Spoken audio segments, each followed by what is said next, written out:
Hello and welcome everyone. Thank you for joining us today for our virtual meetup titled Data Augmentation with H2O. My name is Saurabh Kumar and I'm on the marketing team here at H2O.ai. I'd love to start off by introducing our speaker for the day. Bhakta Vachalam Gopalswamy, or Bhakta as we call him, is a passionate full stack developer with rich experience in building scalable web applications and services. Before I hand it over to Bhakta, I'd like to go over the following housekeeping items. Please feel free to send us your questions throughout the session via the questions tab in your console. We will be very happy to answer them towards the end of the session. Number two, this presentation is being recorded. A copy of the recording and a slide deck will be sent shortly after the presentation is over. Without further delay, I'd now like to hand it over to Bhakta. Yep. Thank you, Saurav. Hello, everyone. Thank you for joining with us today. So myself, Bhakta Vachalam Gopalswamy, I'm working as a lead software developer in H2O. Yeah. So in this webinar, we are going to talk about what is data augmentation, why do we need that, and how we can augment data using our new AI platform Q. Right. So let's have a quick look at the agenda today. So we will see what is data augmentation and why do we need that, and then we'll also look at how it's going to work, and we will see like how it generally fits into the machine learning pipeline. And we also have a look at the workflow of the H2O augmentation workflow. And we'll also have a look at the list of different column profiling options we have. And then we have look at the data sets and data sources that we have in the augmentation app. And then we will also have a quick overview on the new AI platform Q. And then we'll have a quick demo and then benefits, right? So let's get started. So what is data augmentation? Data augmentation is essentially manipulating or combining the data we have with other data sets, right? So essentially, why do we need that? So by using data augmentation, we can enrich our data with a lot more data points, as in like when we combine our data with other data sets, we get a lot of new features to our data. So that is the first thing. And then by combining our data set, right? So let's say we have a specific data set to a specific domain. So when we combine our data with other domain data, we have a variety of data to our data sets, right? So we get a lot of diversity to our data. That's the second thing. And the third thing is like we get a lot more data by augmenting. Let's say we have an image classification problem, right? So we are limited to, let's say, 1,000 images. So when we augment our images, we get a lot more image data. So we get a lot more training and test data by doing augmentation. So what is the benefit of doing augmentation? So by having more data and by having more features, we have a more robust model with better accuracy. So that's the main thing about why we need data augmentation. Moving on to the next slide. So we will see quickly how it works. So let's have a quick overview of about image data. So for different types of data, we have different techniques of augmentation. So let's say image data, for example, right? So for image data, in order to augment, so we can have different techniques like rotation, cropping, flipping, and we can also apply some filters to the image data. So if we get from one image, we can generate a variety of images using applying all these techniques. So that is the basic idea behind image augmentation. But with respect to our platform, we deal with only tabular data. So we'll see how we are augmenting tabular data, as in structured data, right? So let's take a quick example. So assume we have a sales data. It has a customer ID column, product ID, quantity, and some address data of the customer, right? And we'll also have like some external data sets like weather data, wherein we have weather data with respect to postcode, wherein we have data like average precipitation, maximum temperature of the postcode, what is the snowfall in meters on the particular date or whatever. And then we'll also have this COVID data for the particular postcode, right? So what is the total number of cases, what is the total number of deaths and recovered and hospitalized. So how it essentially works. So we do a column level profiling, right? So we take our source data, we profile the columns, and then we try to compare the columns with the target data sets. So in our example, so we have one particular column called postcode, which is matching with the weather data and the COVID data. So what we'll essentially do is like we will join the sales data with the weather data and the COVID data based on the postcode column. So after augmentation, we will have a combined table with all the aggregated columns. For example, if you see here, you will have you're having the postcode column here and the average precipitation maximum temperature, and also the COVID data for each postcode. So after augmentation, you have a combined data of the COVID and weather data along with the original sales data which you had initially, right? So this is how it essentially works on a higher level. So where does it fit in the overall machine learning pipeline, right? So let's have a quick look at the pipeline itself. So let's say you have some raw data, right? It can be structured or unstructured data. Then you prepare it, and you do some preparing, transformation, manipulation, and then you do feature engineering on top of the data, right? And then you build a model, you fine tune the hyperparameters, and then you deploy the model to production. So data augmentation fits essentially in the second phase, right? So you prepare the data, you augment it with some third-party data or some public data sets, right? So, and then you get a lot more features, and then you do feature engineering again. So it's iterative process between these two steps, right? So you augment data, you feature engineer, you prepare the data again, you augment it, and then you build the model and see whether it benefits the model. So that's it. So it fits in the second phase, as in it complements the data preparation feature engineering task, right? Moving on to the next slide. So we will have a quick look about how the augmentation workflow in H2O works. So you have to get your data into the new platform Q, right? So how do you ingest your data? So you have a variety of options to ingest your data into Q. So you can ingest it through Google BigQuery. You can take it from AWS. You can ingest it from any SQL databases through ODBC connectors. You can ingest your data from any cloud-based data warehouses like Snowflake or whatever, right? And then you can also upload raw CSV files into the platform. The next second step in the workflow is a column profiling. So once you upload your data into the platform, we profile your data. Like we go through each and every column in the data set. We profile and classify the column into each category. So let's say if there are 10 columns in the data set, we classify the columns under date category, under postcode category, under country category, and whatever. So we profile the data. So what is the output of the profiling? So we generate some metadata based on the profiling.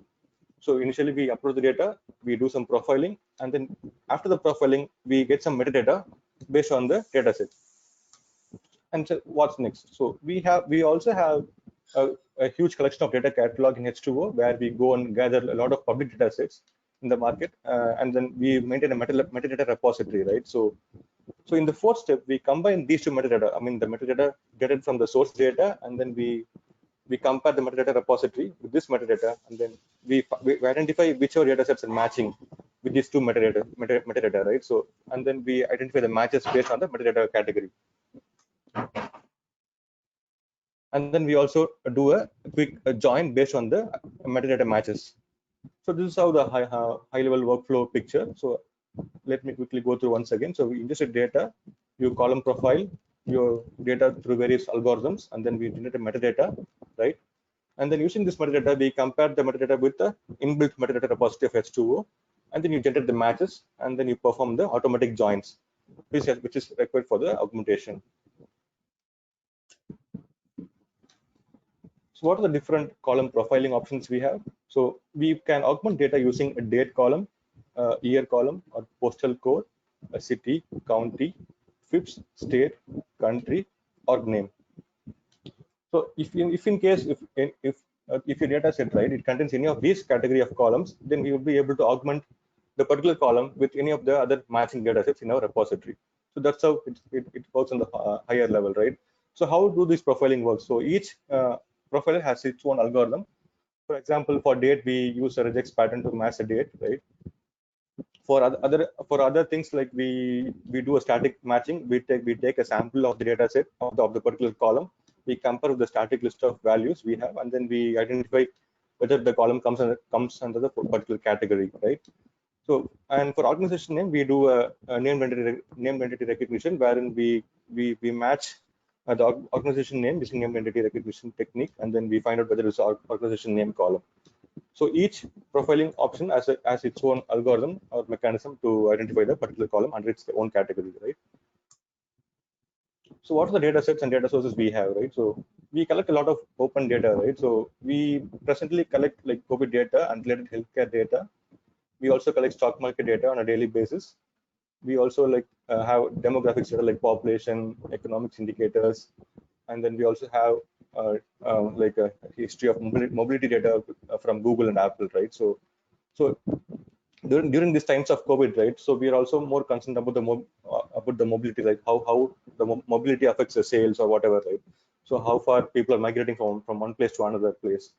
So I mean, so during this COVID time, so we'll have a track on these kind of data sets, right? So in our data catalog,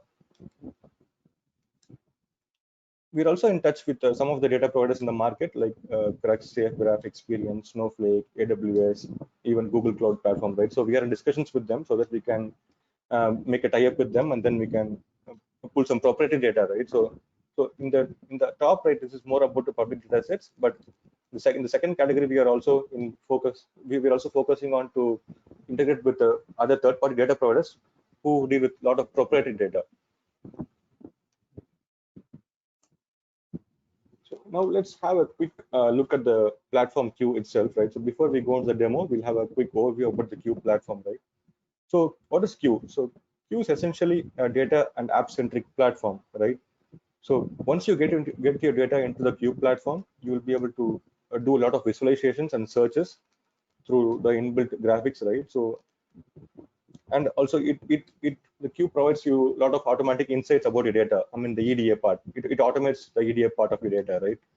And it gives you like sentiment extraction, sentiment analysis, and so you can also build a lot of reports and dashboards through this new Q platform. Like for the business users, you can build a beautiful graphics and dashboards for the business users to be like view on, I mean, to summarize data, right? So that's the one thing. And then we can also augment the data we have with other third-party data sets or public data sets, right? So this is the overall objective of the Q platform.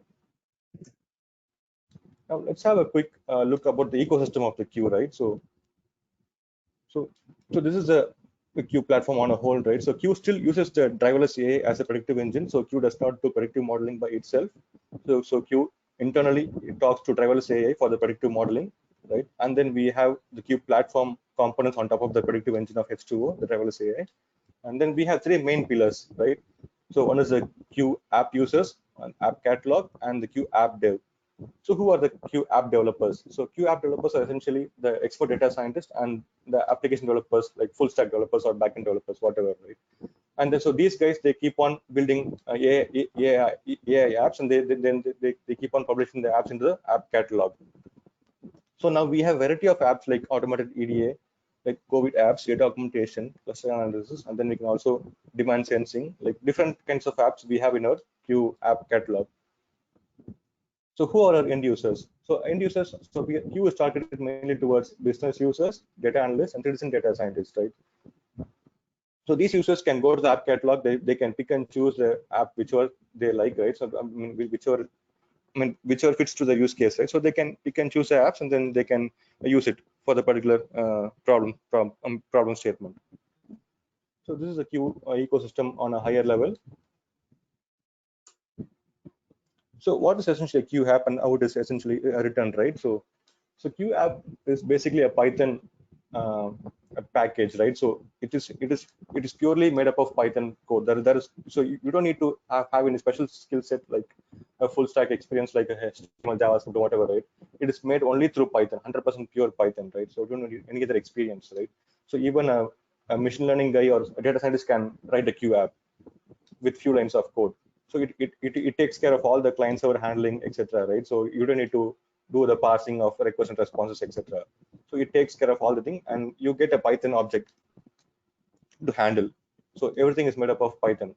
So it has a inbuilt scheduler to schedule different apps during different times, and then it also has a workflow engine. Like it can get input from the user, do some processing, initiate some job, and do all those things, right?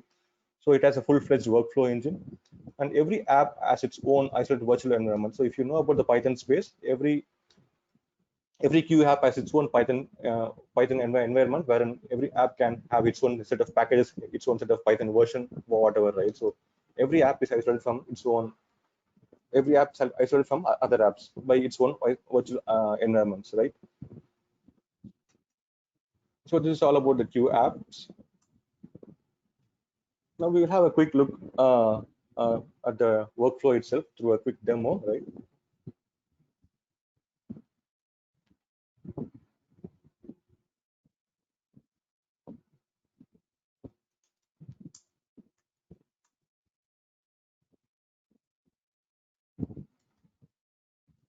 Just give me a second.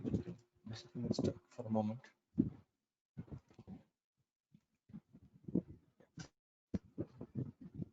Yeah.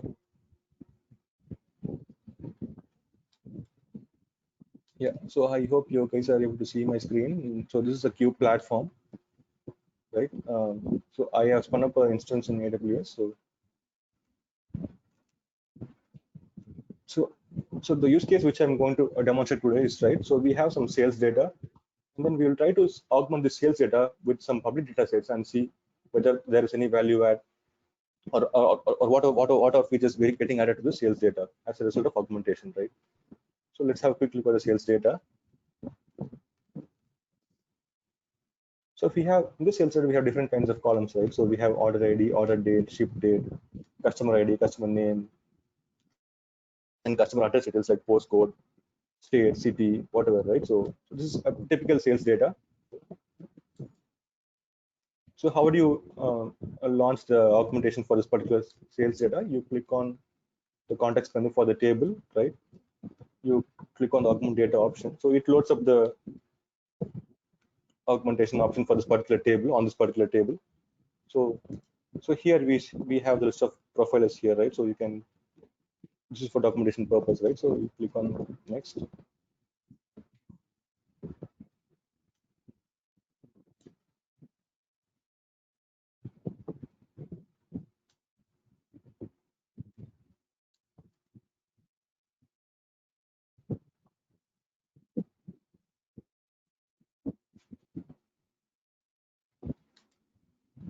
Kindly bear, I think it is a bit slower today.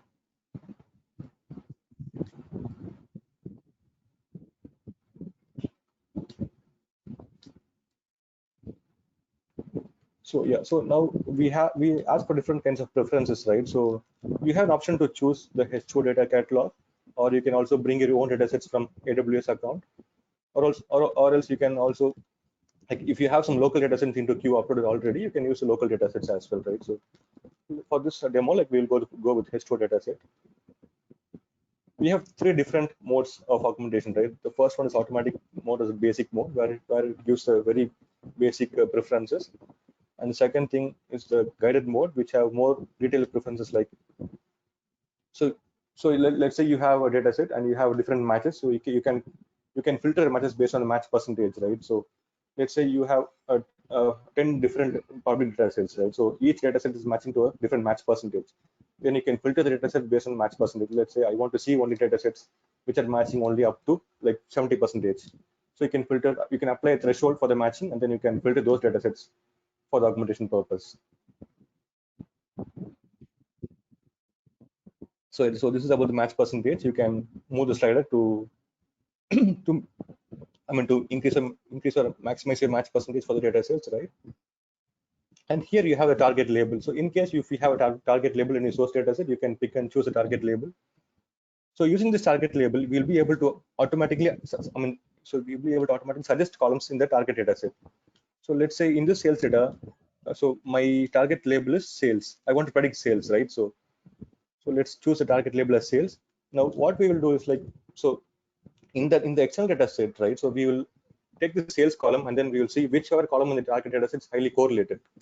So we'll do automatic suggestion of the third party columns, right? So that's it. So, and then it has an option to customize aggregations as well. So let's say in your target data set or in your Excel data set, right? If the rows are not unique by the join key, then we'll also automatically aggregate the data to make it unique. By default, we default to a average aggregation, but if you want to customize the aggregation function to a different aggregation like median or min or max, you can also do that. But for that, you need to enable the customize aggregation option. So here you have the different data sources. Like, you can choose H2O dataset, or you can bring your own datasets from AWS, or you can use local datasets in queue already. So these are different types of augmentation mode. So I'm going to go with a guided mode for now. The custom mode is mainly about, you can pick and choose your join keys, right? So let's say you have 10 different target or external data sets. You can pick and choose your join columns between the source and the third party data sets. So in the guided mode, you will be having match percentage threshold, wherein you can filter the data set up to a match percentage, and then you can also do some correlation between a target label and the columns in the external data set. And then you can also customize, if you want to customize your aggregations, you can also do that. So this is about the settings, and then the second step would be more about the profiling part.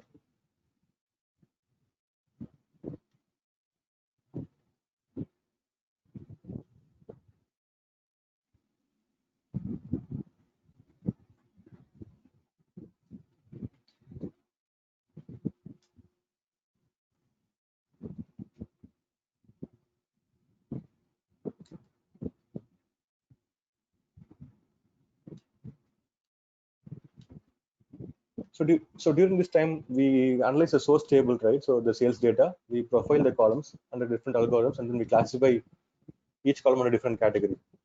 That's it. So that's in progress now. It takes a while for this particular process, the profiling process.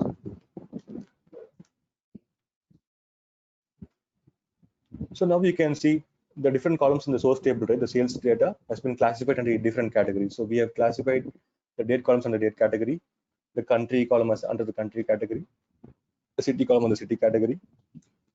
So we profile the column and classify under each relevant category, right? So now let's say for this demo, we'll go with a few different categories of columns for augmentation.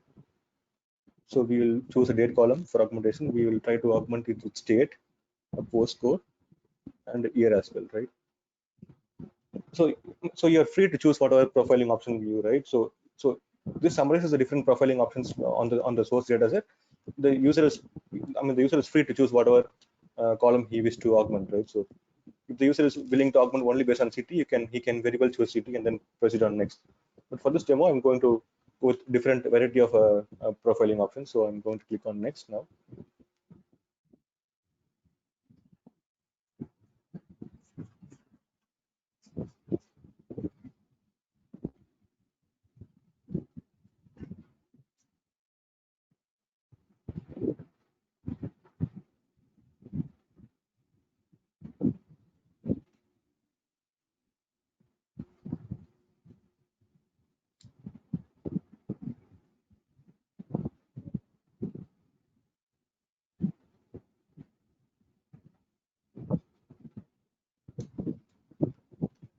So since we choose H2O data sets, right? So it basically talks to AWS account of H2O to pull all the required third-party data sets.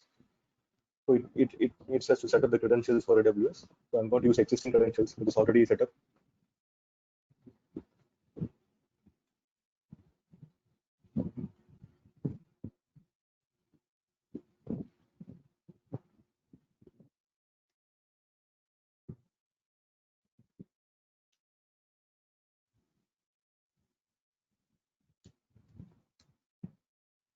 So now we can see like all the H2O data are being loaded into the queue environment from the cloud.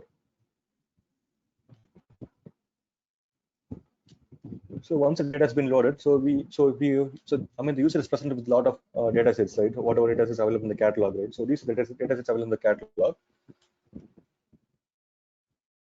So let's pick some random data sets, right? So let's pick a city-based Apple mobility data. Let's pick a crime rate by city. What else? We can see how the oil price is impacting the sales, right? What else?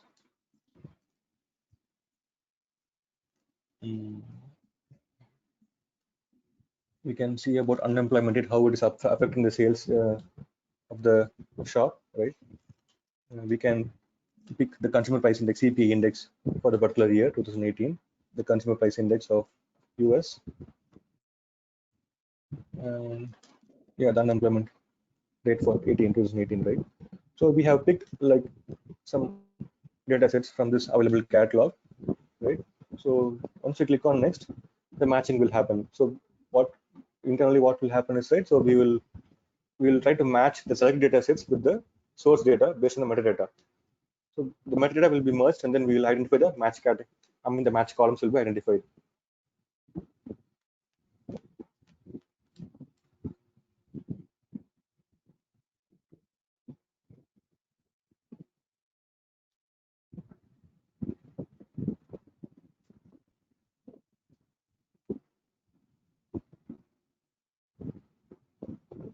So now the matching is in progress.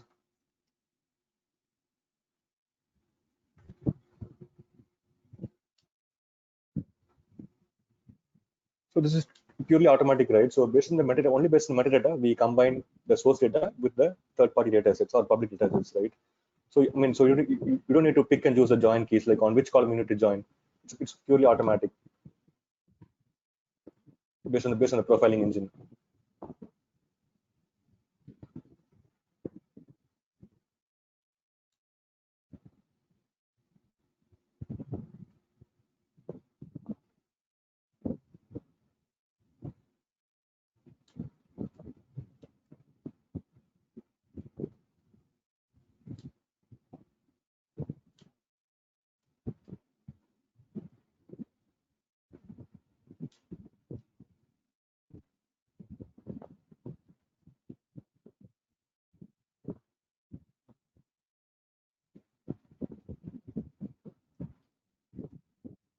So now the default applications of filtering are getting applied. So now we have the matches, right? So based on a selection, the engine will suggest the user with different kinds of matches, right? So this is a US CPA index, the consumer price index table data set, right? So it is getting matched on the auto date column, right? So you can clearly see that the auto date in the source table is getting matched with the date in the target table. It's nothing but the CPA index table, right? So the match percentage is 100, which is nothing but how many percentage of rows are matched between the source and target table using the date column. So let's use this particular data set for augmentation. So you have to click on this particular toggle button. So it will load up the different columns under this data set.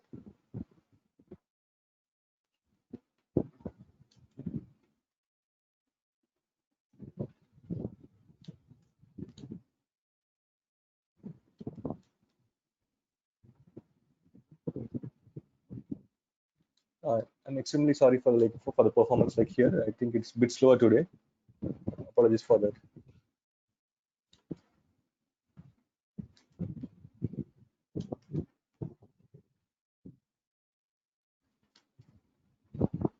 Yeah. So now based on the target label sales, it automatically selected the consumer price index column from the target data set, the CPI index data set, right?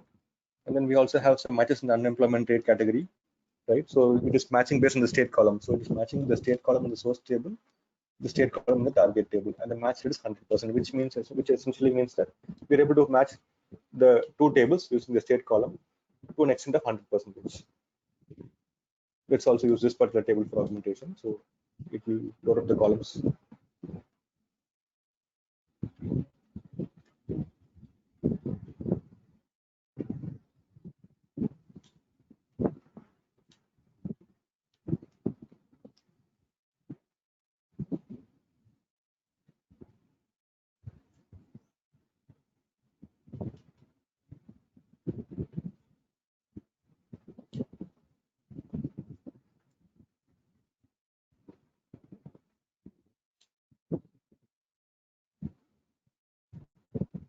Yeah, so now we can see that unemployment rate is selected based on the target label sales.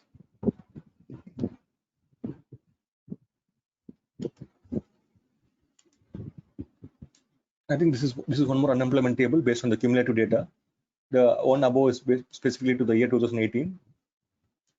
I think the third match is essentially the historical data, so that's why it was pulling both of them.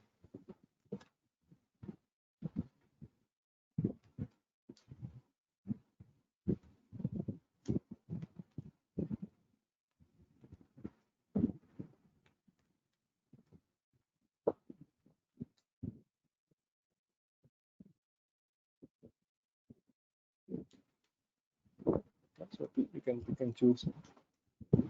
So, yeah. So once you're done with the selections, right, you can click on the next.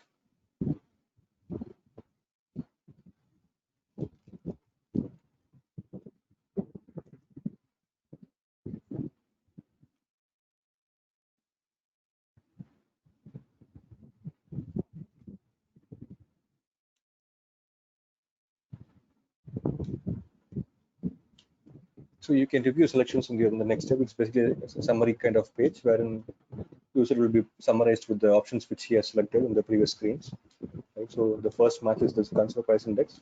Second match, okay, I think let's add one income statistics, right? So I think I missed to add an income statistics dataset to the matching. We'll go back and add an income statistics, so that we can see how the income, I mean, income capacity is going to affect the sales data, right?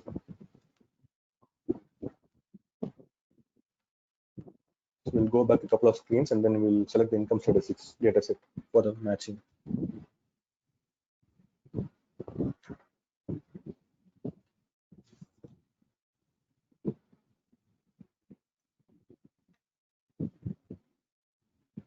So we'll go back again.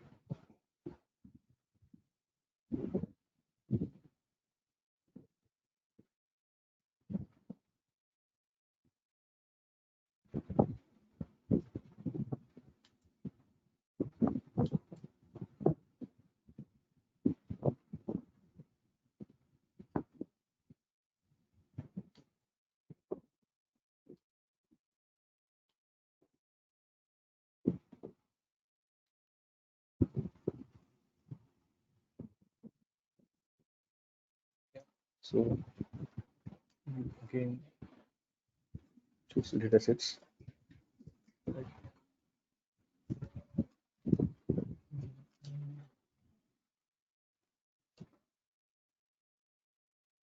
So CPI index, income statistics of US, unemployment rate.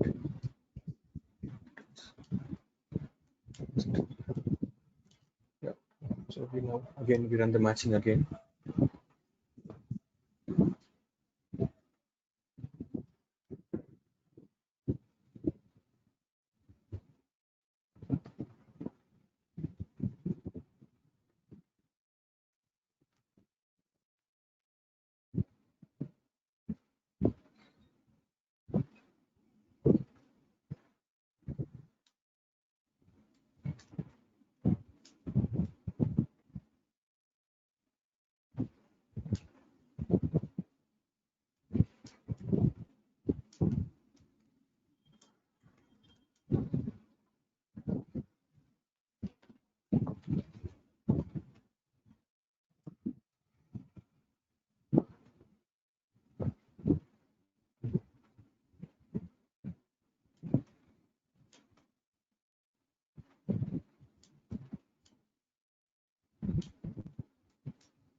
I think it is not picked up. I think it is not able to match any columns to the source data, so it is not picked up in the result.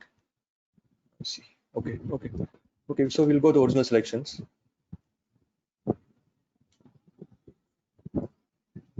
So since there is no column matching between the sales data and the income statistics data, it is not able to pick up in the matching. So yeah.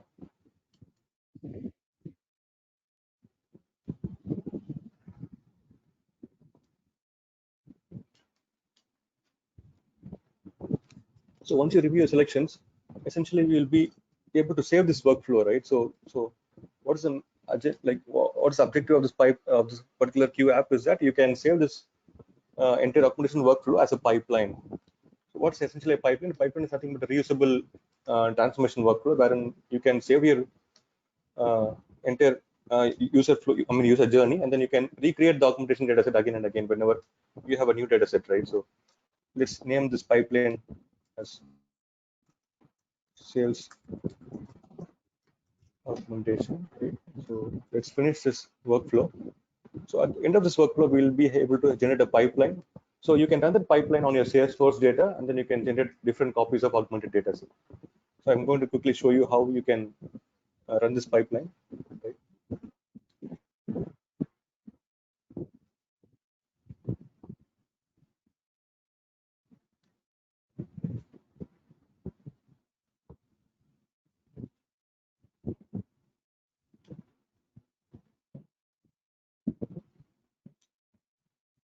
Yeah, so now we can see the pipeline has been created. So this is the end of the particular augmentation workflow. Right. So quickly refresh the screen, and then we can see how we can run this particular pipeline on the sales data. So if you go to the pipelines section, right, you have the new pipeline created. So in this pipeline, we record the entire user journey as different steps, and then we can run this particular pipeline on the sales data. So when I click on the context menu, I get an option to run the pipeline, right? So I can select my source data, which is nothing but the sales data set. Let me look for the sales. Yeah, so here is the sales. So how do I want to name? So what is the outcome of this transformation of the pipeline? So we generate the new augmented data from the pipeline.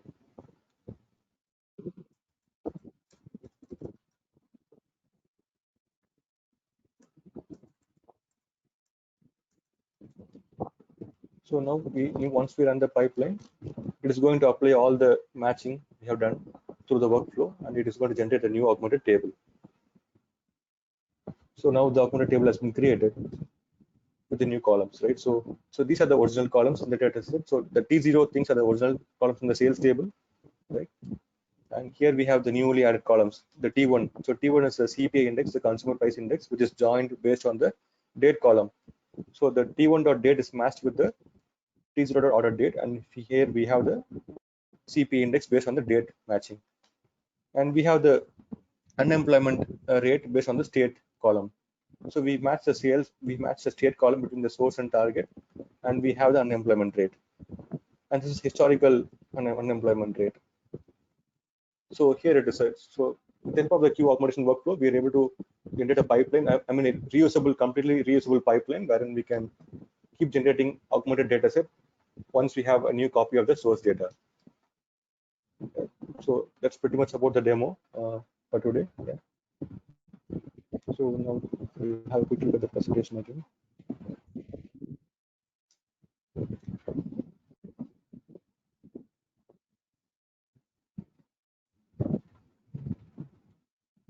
So yeah, so what are the benefits of the augmentation workflow of H2O, right? So we have multiple profiling options.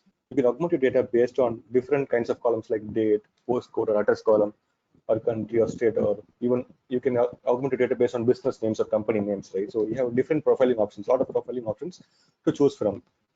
And the joins are completely automatic. So you don't need to specify the join key between the source and target.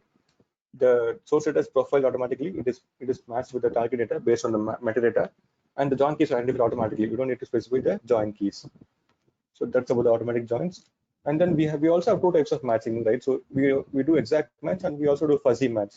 So let's say there is some typo in the source data set, right? So let's say we have state column in the source data, and we have state column in the target data. If there's a typo in the state column in the source data, we also do a fuzzy match, and then we try to match the source data with the target data based on fuzzy logic. It's not only pure exact match. We also do fuzzy logic as well, right? And we also summarize data by doing some automatic aggregations. Let's say if the target data is not unique by the join key, we do some automatic aggregations.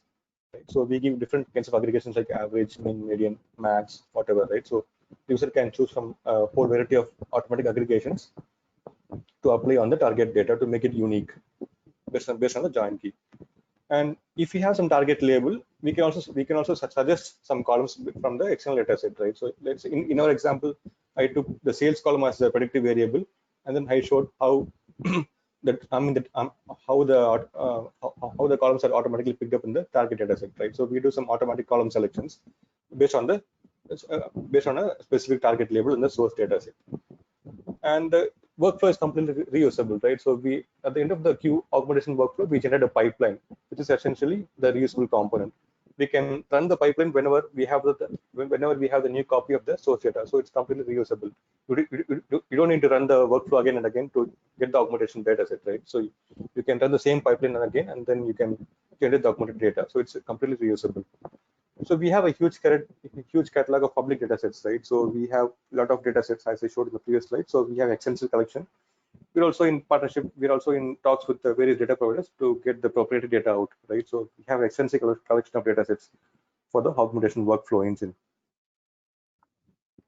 We have a few questions in the chat window. The first one, I'm curious about the current state of data augmentation in NLP. Right. Okay. So presently, right, we don't deal with a lot of NLP as of today. We deal with structured data as in tabular data. NLP is not implemented yet. Like we had some discussions around using techniques like named entity recognition, and then like sentiment extraction using a text, right? So it is in progress. It is not implemented yet as of now. The NLP part in augmentation workflow. Yeah. Thank you. Next question. I would like to know how to automate data augmentation in a workflow. Given a data set, how do we decide which augmentations are meaningful? I see. That's a good question, actually.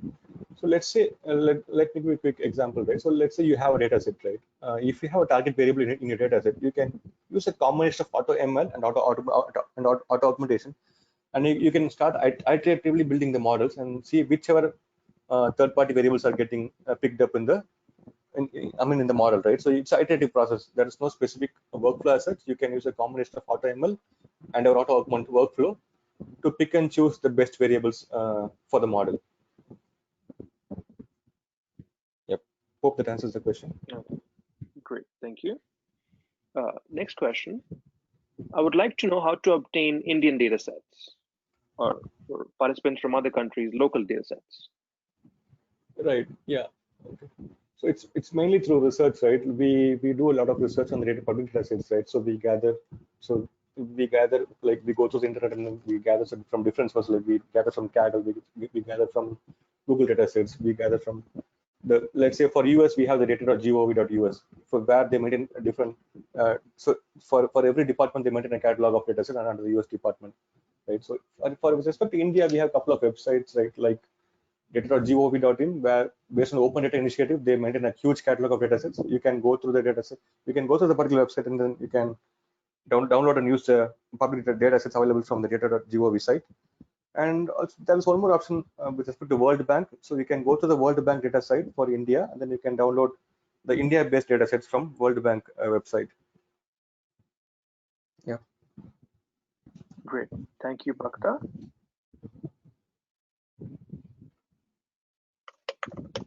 One second, please.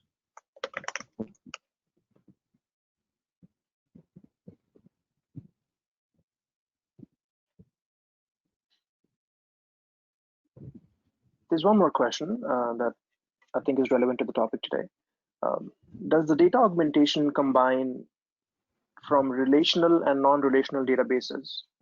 Would you like to answer this, Bhakta? Yes, sure. So yeah. So presently we do only with respect to tablet data, structured data. We don't deal with unstructured data, right? I mean, unrelational databases, right? So we deal with only relational databases as of now. Yeah, but we're also in discussions about using, like, let's say, for using NLP techniques to gather insights from unstructured data and augment based on that. Okay, great. Thank you. And I think this question is regarding H2Q. The next one asks, where does generated pipeline data sets save? Could you please repeat, sir? I didn't get it. Yes. Where does the generated pipeline data sets save? Right. So the pipeline, right? So the pipeline saves within the queue environment, the queue platform itself, right? So once you complete the workflow, you get a pipeline, and the pipeline stays within the queue engine, right? So you can use this pipeline, and then you can generate the new copy of the augmented dataset. It's within queue. It's saved within queue, to be precise. Great. Thank you, Bhakta. That is the end of our questions. Do you have any concluding thoughts? I think that's it. Simple. Thank you. Yeah. Great. Thank you, Bhakta. And thank you, everybody else in the audience, for taking the time and joining us today. The presentation slides and a copy of the recording will be sent out very shortly. Have a great rest of your day. Thank you. Thank you, guys. Thank you.